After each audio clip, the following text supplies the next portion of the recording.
के बारे में। सोलेनाइड्स क्या होते हैं? सोलेनाइड्स का डायग्राम आप यहाँ पे देख सकते हैं, image. This one is the plunger type. यहाँ पे मूवेबल आर्मेचर है, यहाँ पे कॉइल है, देयर वर स्प्रिंग अटैचमेंट। और this is the non plunger type, there are coils, spring and movable armature. Position दे सकते हैं आप मूवेबल आर्मेचर की, there are vertical position, this one is the horizontal position.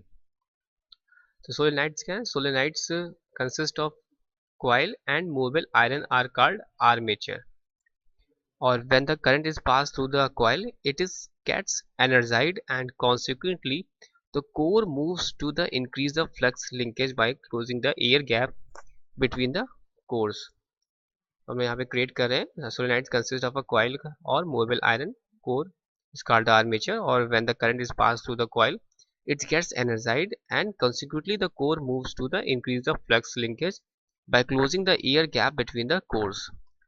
और the movable core is usually spring loaded. यहाँ पे हम diagram देख सकते हैं, this one is spring loaded to allow the core to retract when the current is switch off.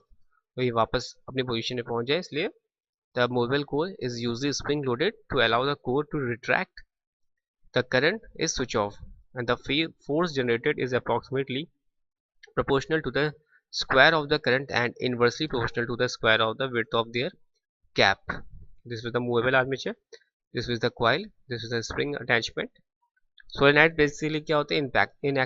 Expensive होते हैं, और solenoids can be used to provide electrically operated actuators. Solenoids valves are the example of such devices being used to control fluid flow in hydraulic या pneumatic system के लिए use करते हैं.